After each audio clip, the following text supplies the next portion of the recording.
ஓம் ஸ்ரீ குருவியோ நமக. ஓம் ஸ்ரீ மகா பெரியவா சரணம். டிசம்பர் 28 சனிக்கிழமை நாளைய தினம் சனி மகா பிரதோஷம். வீட்டில் ஏற்றக்கூடிய தீபத்தில் இப்போ நம்ம சொல்லக்கூடிய இந்த ஒரு இலையை கலந்து தீபம் ஏற்றுறது மூலயமா பணவரவு தாறுமாறாக இருக்கும், எல்லா செல்வங்களும் வீட்டில் சேரும். அது என்ன இலை, அது எப்படி பயன்படுத்தணும்னு பார்க்கறதுக்கு முன்னாடி நம்மளோட வீடியோஸை இப்போ தான் நீங்கள் ஃபஸ்ட் டைம் பார்க்குறீங்கன்னா மறக்காமல் சப்ஸ்கிரைப் பண்ணிக்கோங்க. தொடர்ந்து இது மாதிரி அப்டேட் தெரிஞ்சுக்கிறதுக்கு பக்கத்தில் நோட்டிஃபிகேஷன் பெல்லை கிளிக் பண்ணி ஆல் அப்படிங்கிற செலக்ட் பண்ணிக்கோங்க. இப்போ தீபம் ஏற்றும் போது விளக்கேட்டோட எண்ணெயில் என்ன இலையை சேர்க்கணும் அப்படிங்கிற பற்றி தெளிவாக தெரிஞ்சுக்கலாம். ஆதியில் அமுதம் கடைந்த போது அதில் எழுந்த ஆழகால விஷத்தை உண்ட சிவபெருமான் மறுபடியும் எழுந்து ஆனந்த தாண்டவம் ஆடியது ஒரு சனிக்கிழமையில வரக்கூடிய திரியோதசி திதி அன்னைக்கு தான். அதனால தான் சனிக்கிழமையில வரக்கூடிய திரியோதசி திதிக்கு மகா சனி பிரதோஷம்னு பெயர் உண்டானது. பெயரில் மட்டும் இல்லை, வழிபடக்கூடியவங்களுக்கு வரங்கள் அருள்வதிலும் இந்த சனிக்கிழமை பிரதோஷம் மகா பிரதோஷம் தான். பொதுவாக பிரதோஷ நாளில் இந்த பிரதோஷ வேலை, அதாவது மாலை 4:30 மணிலேருந்து 6 மணி வரைக்கும் இறை வழிபாடு செய்கிறது, குறிப்பாக சிவாலயம் போயிட்டு சிவபெருமான வழிபாடு செய்கிறது ரொம்ப அவசியம். காரணம் என்னன்னா, இந்த நாளில் பிரதோஷ வேலையில் எல்லா தெய்வங்களும் சிவன் சன்னதியில் அவரை வழிபடுவதற்காக எழுந்தருளி இருப்பாங்க அப்படிங்கிற மாதிரியும், அந்த நாளில் சிவன் சன்னதியில் நம்ம வைக்கக்கூடிய கோரிக்கைகளை அந்த தெய்வங்கள் உடனே ஆசீர்வதிப்பாங்க அப்படிங்கிறதும் ஒரு பெரிய நம்பிக்கை தான். அதுலேயும் சனி பிரதோஷ வேலையில் நாம் சிவபெருமான தரிசனம் செஞ்சாலே நமக்கு நற்பலன்கள் உண்டாகும். சனி பிரதோஷத்தன்னைக்கு வழிபாடு செஞ்சா 5 வருடம் பிரதோஷ வழிபாடு செஞ்ச ஒரு பலனை ஒருத்தங்க பெற முடியும் அப்படிங்கிறது சிவனடியார்களோட பெரிய வாக்கு. துன்பங்களால் வாழ்க்கையில் திகைச்சு போய் சோர்ந்து நிற்கக்கூடிய அன்பர்களுக்கு இந்த சனி பிரதோஷம் அப்படிங்கிறது ஒரு அருமருந்து. இந்த வாழ்க்கை தான் பார்க்கடல். அதுல அமுதல் என்பது நாம எல்லாரும் விரும்பக்கூடிய மகிழ்ச்சி. ஆனா வாழ்க்கையில நம்ம முயற்சிகளுக்கு பலனா கிடைக்கக்கூடியது விஷம் அப்படின்னு சொல்லக்கூடிய துன்பம். அதுக்கு பயந்து நம்ம கண்ட இடங்களுக்கு ஓடுறதை விட சிவபெருமான் சன்னதிக்கு போறது தான் சரியான தீர்வு. காரணம், அவர்தான் நம் துன்பம் அப்படின்னு சொல்லக்கூடிய விஷத்தை விழுங்கி மகிழ்ச்சி அப்படின்னு சொல்லக்கூடிய அமிர்தத்தை கொடுக்கக்கூடியவர். அதுலேயும் சனிக்கிழமை வரக்கூடிய இந்த பிரதோஷ தினத்தில் செஞ்சு வழிபாடு செஞ்சோன்னா நம்மளோட எல்லா பிரச்சனைகளுக்கும் நிச்சயம் தீர்வு கிடைக்கும் அப்படிங்கிறது ஒரு பெரிய நம்பிக்கை. சனிக்கிழமை அப்படிங்கிறது சனி பகவானுக்கு உரியது. சனி பகவான் யாரு? நியாயாதிபதி. நம் கர்மங்களுக்கு ஏற்ப வாழ்க்கையில நமக்கு நன்மை தீமைகளை அருளக்கூடியவர். அதுக்கு ஏற்பவே நம் ராசி நட்சத்திரங்கள்ல சனி பயிற்சிகளும் நிகழும். நன்றாக இருக்கக்கூடிய வாழ்க்கையில திடீர்னு சறுக்கல்களும் ஏற்படலாம். இப்படி சனி பகவானால் ஏற்படக்கூடிய ஏற்ற இறக்கங்களை சரி செய்து நிலையான நிம்மதியான வாழ்க்கை வாழ்றதுக்கு சனி பிரதோஷத்தன்னைக்கு நாம சிவபெருமான வழிபாடு செய்யணும். சனி பிரதோஷ தினத்தன்னைக்கு சிவ வழிபாடு செய்யறதால சனி பகவானோட கெடு பலன்களிலிருந்து நம்மளை பாதுகாத்து கொள்ளலாம். சிவபெருமானோட திருவடிவங்களை ஒருத்தவர் காலபைரவர். இந்த காலபைரவர் சனி பகவானோட குரு மாதிரி. அதனாலதான் தான் குருவா இருக்கக்கூடிய சிவபெருமான வழிபடுறவங்களுக்கு சனி பகவான் தொல்லை கொடுக்கறதே இல்லையா. அந்த அளவுக்கு சனி பிரதோஷத்துக்கும் அதை வழிபாடு செய்யறவங்களுக்கும் அவ்வளவு நன்மைகள் ஏற்படுது. இது போக நாளைய தினம் சனிக்கிழமை மகாவிஷ்ணு பெருமானுக்கு ரொம்ப உகந்த ஒரு நாள்.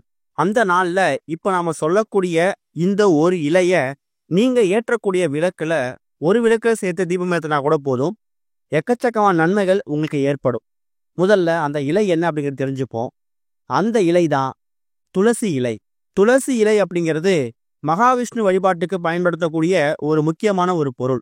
சனிக்கிழமைகள்ல பெருமாள் கோவிலுக்கும் ஆஞ்சநேயர் கோவிலுக்கும் போகும்போது துளசி மாலைகளால நம்ம அலங்காரம் செய்யறது, அங்க கொடுக்கக்கூடிய துளசி தீர்த்தத்தை நம்ம வாங்கி சாப்பிட்றது, இது எல்லாமே நமக்கு பலவிதமான நன்மைகளை ஏற்படுத்தும். துளசி வாசம் இருக்கக்கூடிய இடத்துல எல்லாமே மகாவிஷ்ணு வாசம் செய்வாராம். மகாவிஷ்ணு வாசம் செய்யக்கூடிய இடத்துல மகாலட்சுமி தாயார் தானா வந்துருவாங்க. இப்படி பலவிதமான நன்மைகளை ஏற்படுத்தக்கூடிய இந்த துளசி இலையை தான் நாளைய தினம் நீங்க ஏற்றக்கூடிய ஒரு தீபத்துல ஏற்ற போறீங்க. சரி, இந்த தீபத்தை எத்தனை மணிக்கு ஏற்றலாம்? பிரதோஷ வேலையில கோவிலுக்கு போயிட்டு வந்துடுங்க. மாலை எப்பவும் போல வீட்டில் பூஜை செய்யற மாதிரி பூஜை செஞ்சுட்டு நீங்க வீட்டில் ஏற்றக்கூடிய காமாட்சி அம்மன் விளக்கு, குத்து விளக்கு, இது போக பிரத்யேகமா ஒரே ஒரு அகல் தீபம் எடுத்துக்கோங்க. இப்ப கார்த்திகை தீபம் முடிஞ்சிருக்கிறதால எல்லா வீடுகள்லையும் மண் அகல் விளக்கு அப்படிங்கிறது இருக்கும். உங்களோட அளவுக்கு ஏற்ற மாதிரி நீங்களே மண் அகல் விளக்கை தேர்ந்தெடுத்துக்கலாம். மண் அகல் விளக்கை தேர்ந்தெடுத்து அதுல திரி போட்டு தீப எண்ணெய் ஊற்றணும், நெய் ஊற்ற வேணாம். நீங்க தினமும் வீட்ல தீப எண்ணெய் பயன்படுத்துவீங்களே, அந்த தீப எண்ணெய் ஊத்தியே நீங்க தீபம் ஏத்தணும். அப்படி தீபம் ஏத்துறதுக்கு முன்னாடி, அதாவது திரி போட்டு எண்ணெய் ஊத்திருவீங்க. அதுக்கப்புறம் அந்த திரிய பத்த வைக்கிறதுக்கு முன்னாடி, நீங்க ஊத்திருக்கக்கூடிய அந்த எண்ணெயில 2 அல்லது 3 எண்ணிக்கையில துளசி இலைகள அந்த எண்ணெயில போடணும். போட்டுட்டு அதுக்கப்புறம் அந்த தீபத்த நீங்க ஏத்தணும். ஏத்தும்போது அந்த தீப எண்ணெயிலிருந்து வரக்கூடிய வாசம் கூட இந்த துளசியோட வாசமும் சேர்ந்து உங்க வீடு முழுக்க பரவும். அப்படி பரவும்போது என்ன நடக்கும்னா, உங்க வீடு முழுக்க துளசி வாசம் வீசும். துளசி வாசம் வீசும்போது உங்க வீடு ஃபுல்லாவே ஏதோ பெருமாள் ஆலயத்துக்குள்ள நுழைஞ்ச மாதிரி ஒரு உணர்வை ஏற்படுத்தும். அதுக்கப்புறம் துளசி வாசம் இருக்கக்கூடிய அந்த நேரம் முழுக்க உங்க வீட்டுக்குள்ள மகாவிஷ்ணு வந்துருவார். மகாவிஷ்ணு வந்துட்டார்னா தானாவே அந்த இடத்துக்கு மகாலட்சுமி தாயாரும் வந்துருவாங்க. இப்படி பலவிதமான நன்மைகளையும் பலவிதமான தெய்வங்களோட அனுகிரகங்களையும் ஏற்படுத்தி கொடுக்கக்கூடிய ஒரு அற்புதமான ஒரு தீபம் தான் இந்த துளசி இலையை போட்டு ஏற்றக்கூடிய ஒரே ஒரு தீபம். சனிக்கிழமையில வரக்கூடிய இந்த சனி மகா பிரதோஷம் சிவபெருமானுக்காக ஏற்றக்கூடிய இந்த ஒரு தீபமா இருக்கணும். ஆனா அந்த தீபம் ஏற்றக்கூடியது சிவபெருமானுக்காக இருந்தாலும் அதில் போடக்கூடிய பொருள் அப்படிங்கிறது மகாவிஷ்ணுக்கும் மகாலட்சுமி தாயாரையும் நம் வீட்டுக்கு வரவழைக்கக்கூடிய ஒரு அற்புதமான மகிமை பொருந்திய துளசி இலையா இருக்கணும். இந்த துளசி இலை அப்படிங்கிறது எல்லா வீடுகள்லையும் இல்ல எல்லா வீடு பக்கத்துலயும் ரொம்ப எளிமையா கிடைக்கக்கூடிய ஒரு பொருள் தான். 2 அல்லது 3 துளசி இலைகள் இருந்தாலும் போதும். மாலை ஒரு 6-7 மணிக்கு மேல இந்த தீபத்தை நீங்க பிரத்யேகமா வீட்டுல ஏத்திட்டு அந்த ஏற்றக்கூடிய எண்ணெயில 3 துளசி இலையில போட்டுருங்க. அந்த தீபம் அந்த ஒளிச்சுடர் எரியும் போது சிவபெருமானையும் மகாலட்சுமி தாயாரையும் மகாவிஷ்ணுவையும் மனசார வேண்டிக்கோங்க. அந்த நேரத்துல உங்களுக்கு மனசுக்குள்ள என்ன வேண்டுதல் இருக்கோ அது எல்லாத்தையும் கேளுங்க. குறிப்பா கடன் பிரச்சனை, பொருளாதார பிரச்சனை, பண பிரச்சனைன்னு சொல்லி எல்லா பிரச்சனைகளும் கூடிய சீக்கிரம் முடிவடையணும்னு சொல்லி வேண்டிக்கோங்க. பார்க்கறதுக்கு ரொம்ப எளிமையான தீபம் மாதிரி, எளிமையான பரிகாரம் மாதிரி தெரியும். ஆனா சனிக்கிழமையில சனி மகா பிரதோஷத்தன்னைக்கு சிவபெருமானுக்காக ஏற்றக்கூடிய இந்த ஒரு தீபத்துல மகாலட்சுமி தாயாரையும் மகாவிஷ்ணுவையும் நீங்க வீட்டுக்கு வரவழைக்கும் போது 3 தெய்வங்களோட அருள் உங்களுக்கு ஒரு சேர கிடைக்கும். இந்த மார்கழி மாதம் அப்படிங்கிறது எல்லா விதமான கடவுள்களையும் வணங்குறதுக்கு பயன்படுத்தக்கூடிய, இறை வழிபாட்டுக்கு பயன்படுத்தக்கூடிய ஒரு முக்கியமான ஒரு மாதம். இப்படிப்பட்ட ஒரு நல்ல மாதத்துல, அற்புதமான ஒரு மாதத்துல வரக்கூடிய இந்த ஒரு சனி மகா பிரதோஷத்தை நீங்க தவற விடாதீங்க. உங்க வாழ்க்கையில இருக்கக்கூடிய எல்லா விதமான தோஷங்களும் நீங்கி ஓங்கி விழக்கூடிய அடிகள் இனிமே தாங்கி விழணும்.